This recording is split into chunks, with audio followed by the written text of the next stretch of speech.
At yun na nga no, mga kabayan ha, pag-usapan nga po natin na ito po kung naging interview ni Sir Ted Pailon sa presidente ng Pulse Asia. Ito pong Pulse Asia mga kabayan, ito po yung nagsisurvey sa mga pulso ng taong bayan. Mantakin nyo mga kabayan na lumabas po sa kanilang latest survey na bagsak po si Pangulong Bongbong Marcos na nakakuha ng nasa 30% po ng trust rating. Samantalang si BP Inday Sara ay umabot po ng 50 plus. At ang matindi po mga kabayan, kahit po ay nakakulong si Pangulong Duterte, ay tumataginting po na 68% ang trust rating netong si Pangulong Duterte. Mantakin nyo mga kabayan in-interview ito pong presidente ng Pulse Asia na nagsagawa po ng survey na yan. Umalingaso po yung baho ng pagkabayas ng presidenteng ito. Isipin nyo mga kabayan para yung naratibo niya mga kabayan, buti pa daw. Si PBBM umaangat na daw. Tapos si BP Inday Sara bumabagsak na daw. Di mo ba nakita yung survey? Ang layo. Kahit sabihin mong umaangat na, si BBM mula 25, naging 38, parang mas binibigyan pa nila ng pansin. Mas nagiging okay daw. Samantalang si BP Inday Sara, 50 plus. Sabihin nyo, bumababa. Ilan lang ang binaba. Di ba mga kabayan? Pero ang naratibo nila, maangat si BBM. Tapos, isipin nyo mga kabayan ang tindi ng presidente ng ng Pulse Asia na to. Sabi daw nila, kung natuloy daw yung impeachment, baka daw nagbago yung resulta ng eleksyon. Kasi daw, binigyan pa daw ng tsansa si BP Inday. Engot ka ba? Engot ka ba? Yan nga yung sa survey na nga, sa eleksyon na nga, yan na nga yung pulso ng taong bayan. Paano pa sasabihin mag-iiba? Yan na nga yun hinatulad na nga yung alyansa Kahit si Bongbong Marcos di ba? Naramdaman yung lakas ng Duterte. Sasabihin mo mag-iiba kung natuloy yung impeachment. Natuloy na nga sa Kongreso Ano ba bang gusto nyo? Kasi yung naratibo ninyo, gusto nyo paandarin. Obvious na obvious Di ba? Tapos, ramdam na ramdam nyo, kitang-kita nyo naman sa survey nyo na mahal ng taong bayan si Presidente Duterte. Kung ano naman pinagsasabi mo? Na keso hindi alam ng taong bayan na ganito, ganyan. Na dinadaan lang ni Presidente Duterte sa mga salita niya. Di ba? Mga kabayan, panuorin nyo ng buo. Kung ewan ko lang kung hindi umihinit yung ulo nyo. Obvious na obvious mga kabayan, pagkabayas sa taong ito, ang lansa Amoy na amoy ko, isasagutan pa lang mga kabayan. Ito, pakinggan nyo po yung interview dyan. Si Sir Ted Pailon at DJ Chacha dyan sa presidente ng Pulse Asia. Sir Ted, pasok po. Sir Ronald, let's start po dito sa trust ratings po, no? Dito nga po sa pinakabagong survey ninyo. Ano pong pangunahing takeaway ng Pulse Asia sa resulta po ng trust ratings, lalo po't malaki ang agwat ng dating Pangulong Rodrigo Duterte at maging ni Vice President Sara Duterte dito po kay Pangulong Marcos Jr.? Medyo nag-choppy yung aking connection. Pakiulit lang, DJ Chacha. Yes po, sir. Take away lang po muna ng Pulse Asia survey dito po sa naging resulta ng trust ratings kung saan nga po malaki po yung agwat ng mga Duterte dito po sa tiwala po ng taong bayan sa Pangulong Marcos Jr. Medyo malabo pa rin chat, DJ Chacha. Sige po, ayusin po namin muna yung linya namin po. Magre-reconnect na lang muna ako. Opo, Okay sige. po, sige, magre-reconnect po muna. Nagkaroon lang ng interference sa kanyang signal. Ang katanungan po dito, itong question 14, naisa na naming tanungin kayo tungkol sa pagtitiwala ninyo sa ilang mga tao at piling ahensya ng pamahalaan sa pamamagitan ng board na ito. Yung sinasabi niya, yung may pinakikita raw, maari bang pakisabi kung gaano kalaki o kaliit ang inyong pagtitiwala? Alright. So ito ho yun, Ferdinand R. Marcos Jr. So doon po sa Big Trust, 32%. Sara Duterte ay 50%. Rodrigo R. Duterte, 63%. Alright. Ngayon, yung undecided, 27 po kay Marcos, 25 kay Sara, 20 kay dating Pangulong Duterte. Small or no trust, 42 kay Marcos, 25 kay Sara, and 17 sa former president. Balikan natin si Sir Ronald Holmes. Sir, can you hear me now? Narinig na kita, Ted. Sorry Opo. kanina. Okay, sige po. So sir, ito ho muna. Ano ho ang kahulugan nito? Ito pong yung sa pangkalahatan po muna, kumbaga sa national, kapag ho ninyo tinali na ang mas malaki pa ho ang tiwala ng inyong na-survey sa dating Pangulo kumpara sa nakaupong presidente. At maging sa Vice President po din, ang laki din po ng so far ho ng kanyang agwat dito po sa nakaupong presidente.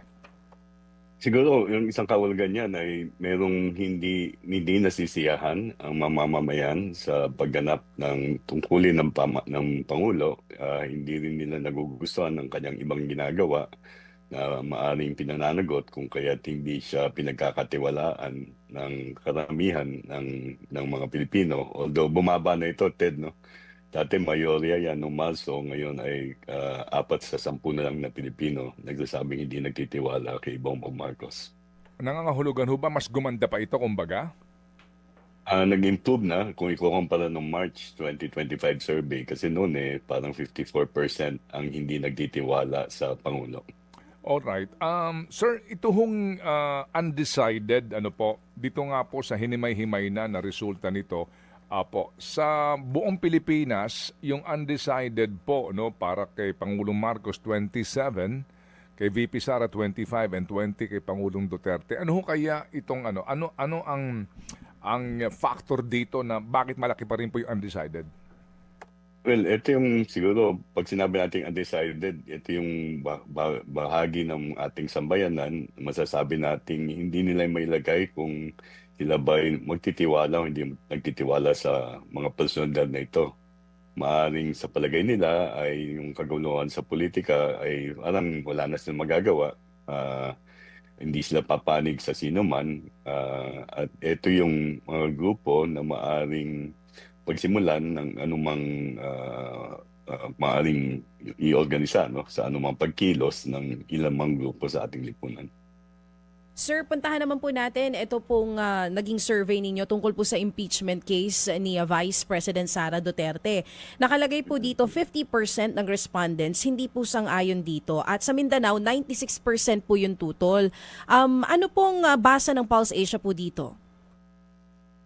Well, basically, lumalabas siya na marami talaga ang hindi sang-ayon doon sa impeachment. No? Although pag hinati natin sa iba't ibang lugar, mas malaki yung bahagdan ng sang-ayon rito sa National Capital Region at Balanzut Luzon. Kabaligtaran naman yung opinyon ng mga nasa Visayas, lalo-lalo na yung nasa Mindanao, kung saan halos lahat ay hindi sumasang-ayon doon sa hinarap na kaso ng impeachment ng Kamara ng Representantes sa Senado.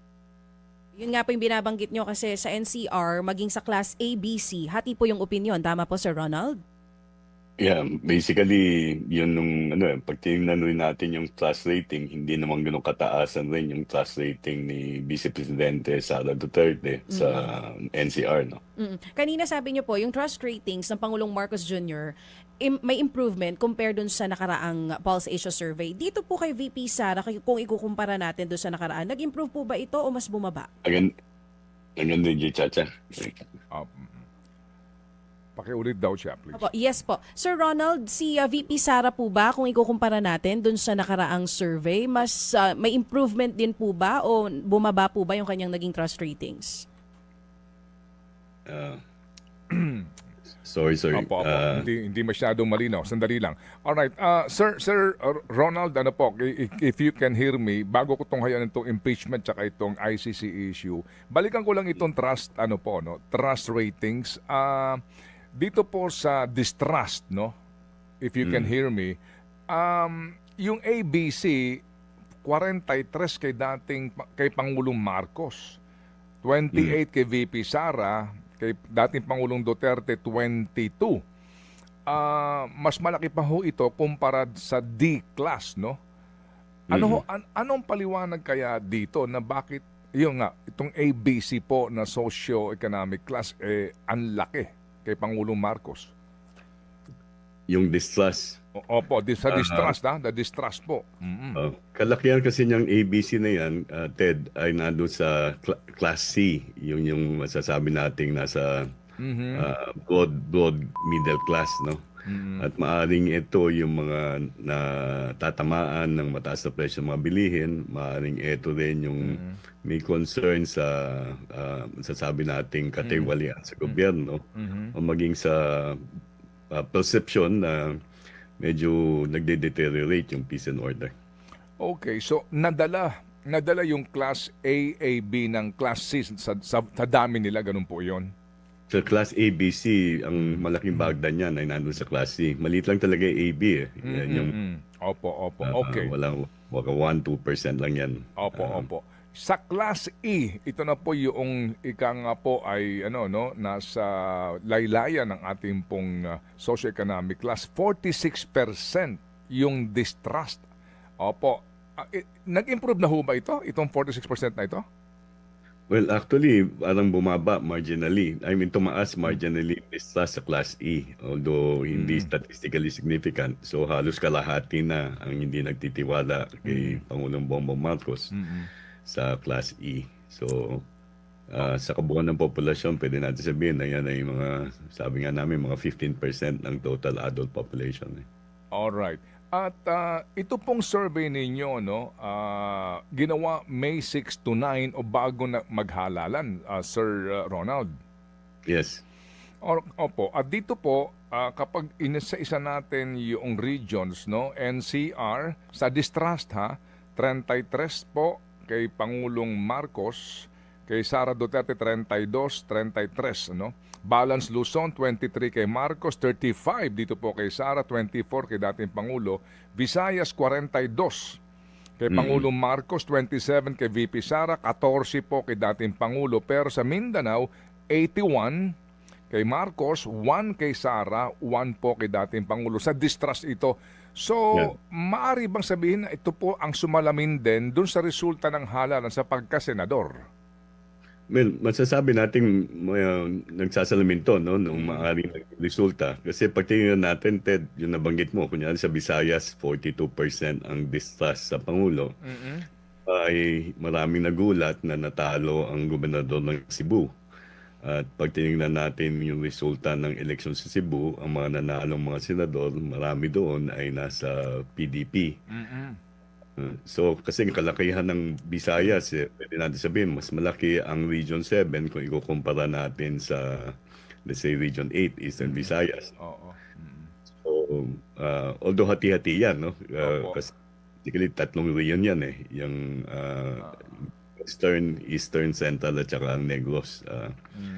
Opo. Nangangahulugan ho ba din ito na mawalang galang lang po sa mga kinauukulan na yung pong endorsement ng Pangulo sa alyansa, sa halip na makatulong sa Mindanao at Visayas, ay siya pong nagpabagsak o nagpababa po sa kanilang boto? Pwede natin sabihin na hindi ganun kalaki ang magiging impluensya o endorsement ng Pangulo sa mga lugar na mababa ang kanyang pagtitiwala. Hindi naman masasabing kiss of death, pero malapit-lapit na doon.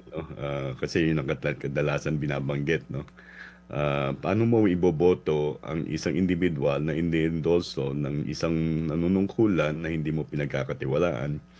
So, medyo mahirap doon. Kaya pagtingnan natin kahit doon sa survey data at yung actual na resulta, mayroong mga individual na independyente na mas sila ang tumaas kaysa yung mga nasa taga-alyansa na nagsibaksakan ng kanilang suporta nung nakaraang halalan. Opo.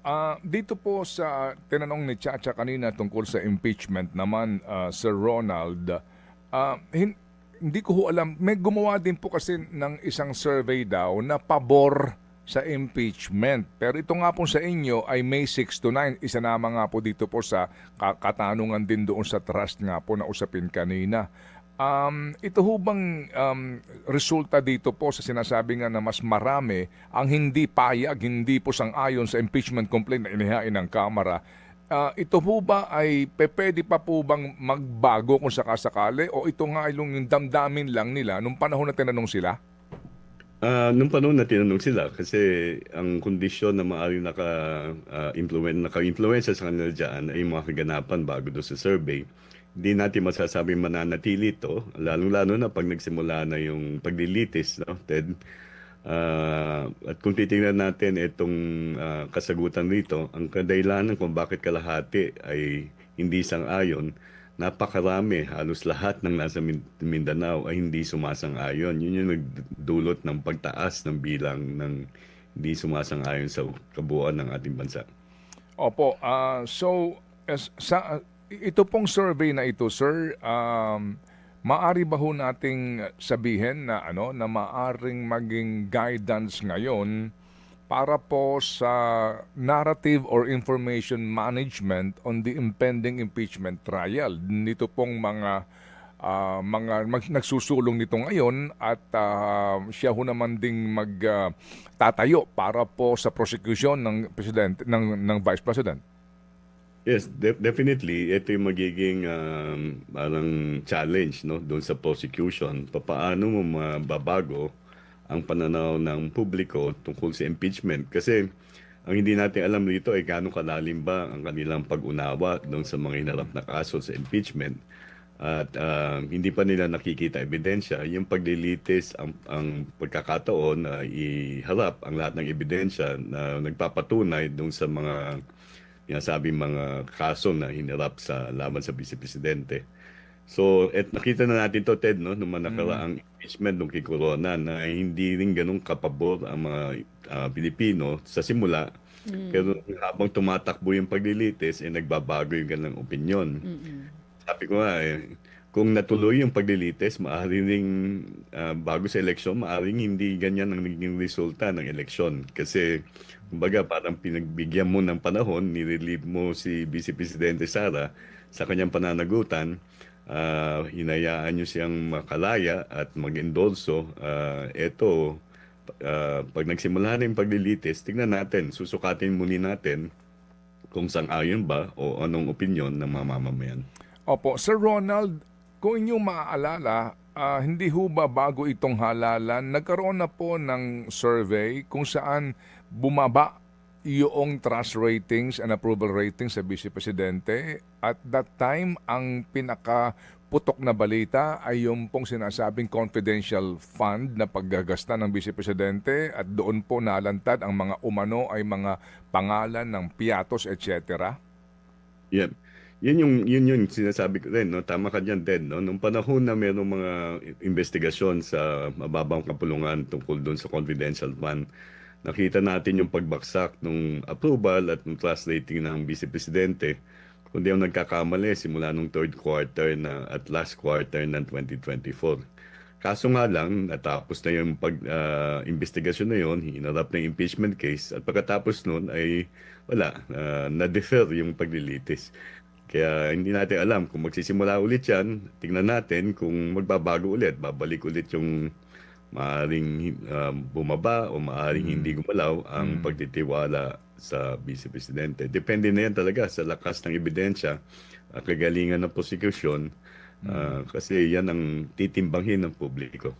Opo, at ngayon po kaninyo na noong panahon na bumaba ang kanyang approval and trust ratings and then nahinto yung pong investigasyon.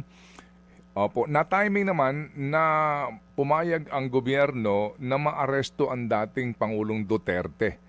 Opo, Yeah. pwede ba nating maiugnay po itong factor na ito kung bakit nga ito na ho ngayon ang kinakaharap po ng kasalukuyang administrasyon na... Well, definitely, Opo, pwede go mong ahead. iugnay yan, no? Go ahead, sir. Yeah, definitely may ugnay yan kung bakit ganyan ang hinaharap ng administrasyon.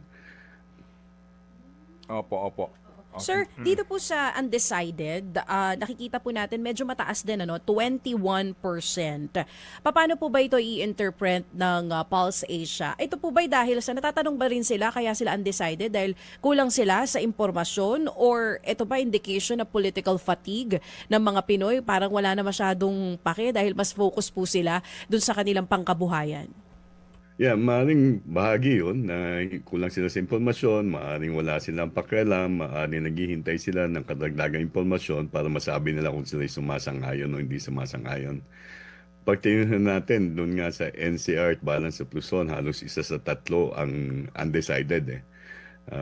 Bukas ang kanilang isipan. Sana ganun rin yung mga senador na uupo sa paglilitis, no? Bukas ang kanilang isipan. Oo. Tapos may sinasabi po kayo kanina doon sa tanong ni Manong Ted na posibleng naging, kumbaga hindi nakatulong yung pag-endorse ni PBBM sa admin slate kaya mababa yung nakuhang boto ng ilan sa kanila dito sa Visayas area. Pero ngayon natapos na yung midterm elections, paano kaya ito magagamit ng mga for sure mga politiko na nag-iisip ng tumakbo sa 2028 elections? So may possibility na dahil ito nakita nila, marami sa kanila ang magdalawang isip na tumakbo under Ganyan, DJ Chacha. BBM.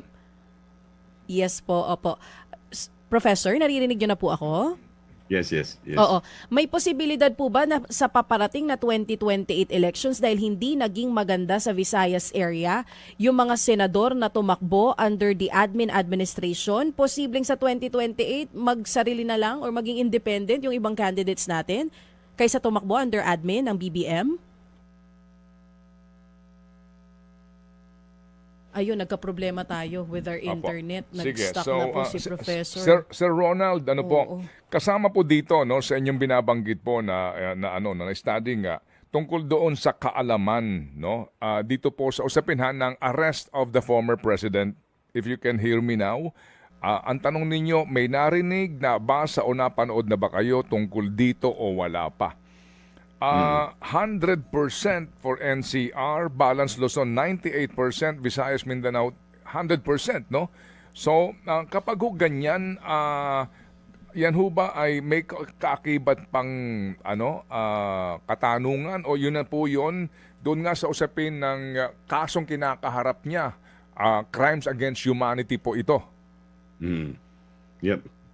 Yep. Yung nga lang, ang problema doon ay gaano kalawak yung reportage with regard to yung crimes against humanity laban doon sa mga pahayag na masasabi nating disinformasyon, dala, for example, nung hearing sa Senado, dala ng nilalabas sa social media na ito ay tinatagurian na hindi legal. At yung iba pa sinasabi parang state kidnapping na wala namang batayan, no?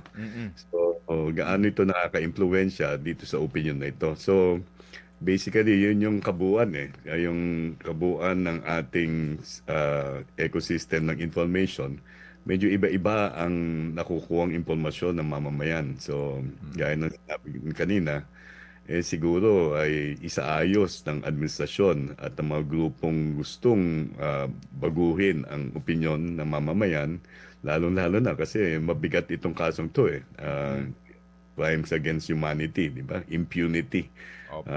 Pagbabaliwala ng karapatang pantao ng maraming Pilipino nung siya'y nanunungkulan bilang mayor at nung umpisa ng kanyang panunungkulan bilang presidente. Opo, kasi nga po dito no doon sa agree ba kayo no doon sa arrest na ginawa sa dating Pangulong Duterte in connection with the alleged extrajudicial killings?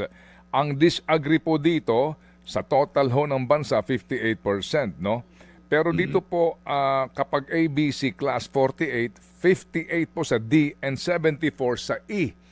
Opo, pero sabi nga po nitong mga mawalang galang lang po doon sa mga nagsusulong po nitong mga kasong ito na ang karamihan sa mga biktima dito umano ay yung pong mga mahihirap, di po ba? So dito po ba sa inyo pong pag-aanalisa nagkulang din ang gobyerno na maipaliwanag ng wasto at ng husto ang isyong ito na kinakaharap po ng dating Pangulo? Yeah, medyo yun nga, maaaring sabihin na hello. Opo, go ahead sir, go ahead. Opo. Yung bahagi na malaking bahagi nito ay mga hindi natin masasabi hindi mayaman, no? Yung class D at class E, kabuuan yan parang 90%. Ang tinamaan ng alleged na extrajudicial killing ay mga informal settlement community. So, ay asahan natin na hindi sila susuporta doon sa laban gera sa droga ng panahon ng Pangulong Duterte. Pero kakaiba rin kasi may mga ginamit na parang pahayag yung presidente para sabihin na sinisiguro ko lang yung personal na kaligtasan ng marami.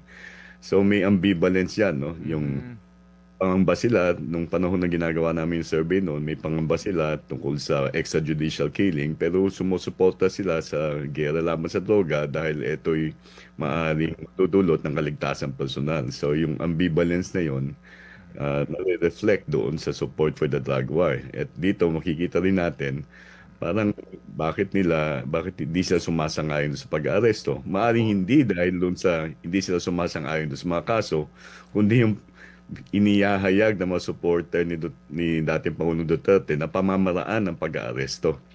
No? Opo, Hindi opo. doon sa kaso, hindi pa doon sa extrajudicial killings mismo. Paano siya binitbit papunta sa dahig, no? Kasi doon lumalabas talaga yung papel ng impormasyon, no, at ng disinformasyon. Ayun, so ang kahalagahan nga po no ng impormasyon dito po sa o sa kadahilanan kung bakit nangyari iyon. Opo, at doon po sa binabanggit nga ninyo na ang iba okay sa amin itong war on drugs kasi mas tahimik ang aming barangay. Pero doon po sa usapin nga ng extrajudicial killings ang nagkulang po doon ang ating pong pamahalaan.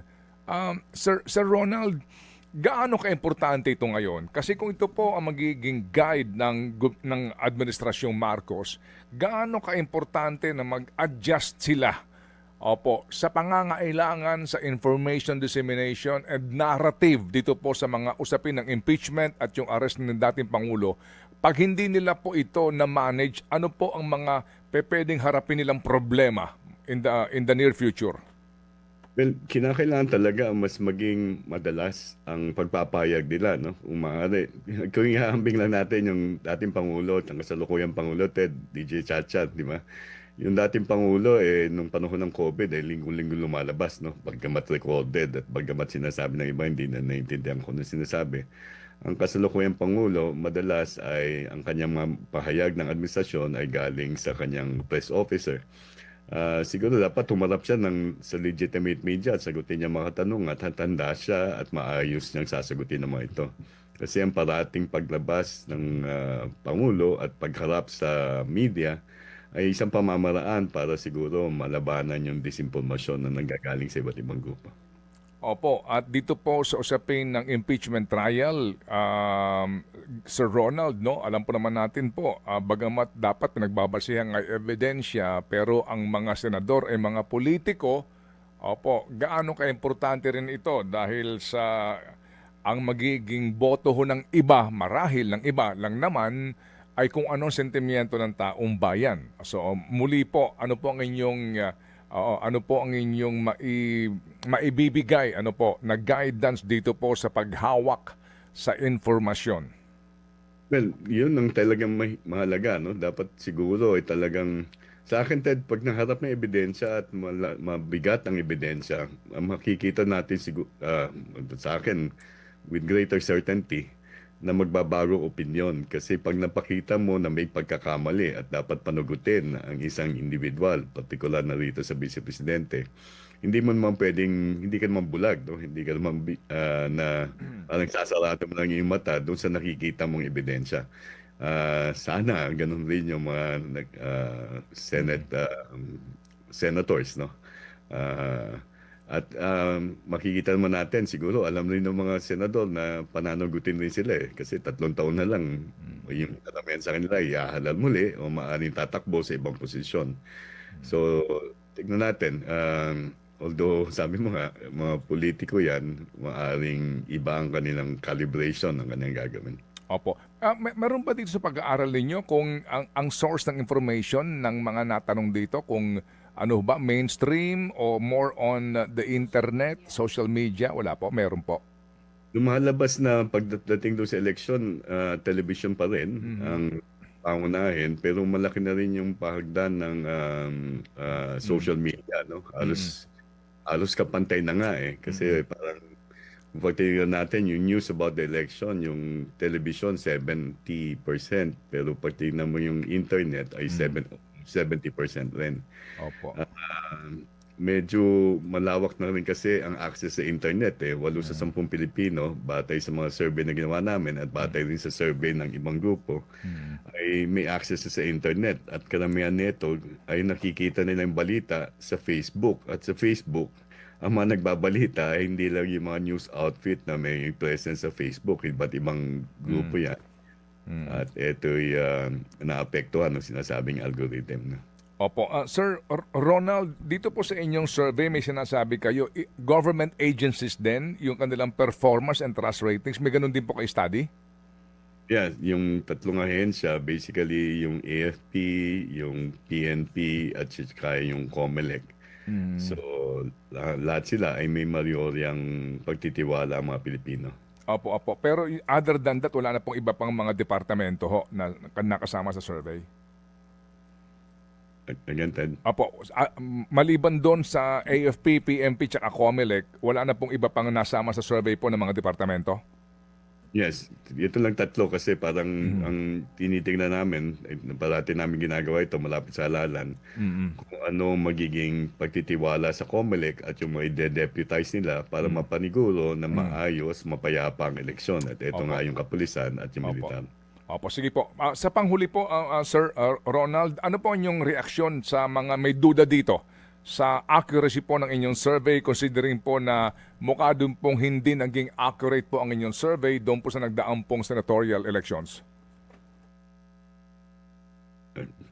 Sorry, Ted. Ano po ang inyong reaksyon, Sir Ronald, doon po sa mga nagsasabi na baka naman hindi rin to accurate gaya ng inyong naging survey sa pagkasenador?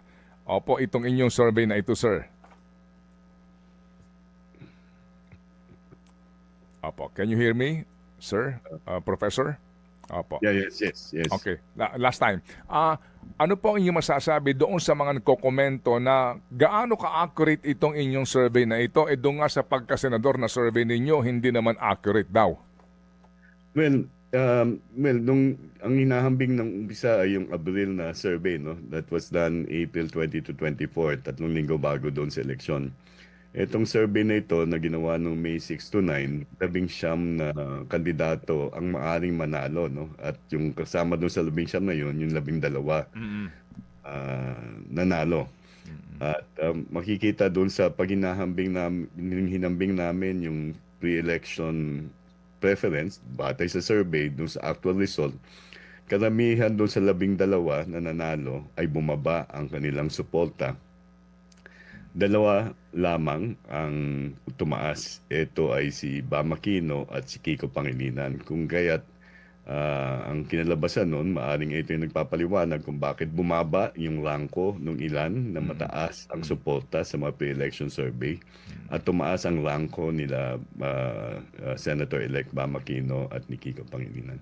Opo. Sige po. So meaning itong inyong survey na pinakabagot sa trust and trust ratings po at mga katanungang pampolitika, ito po maaari sabihin natin na accurate po ito.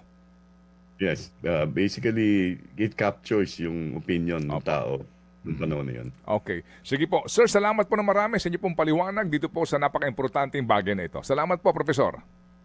Salamat. Apo, thank you. Sorry, medyo may palyang ating May bara. ugnayan. Yung mikropono. Sandali po lamang, ha? True FM.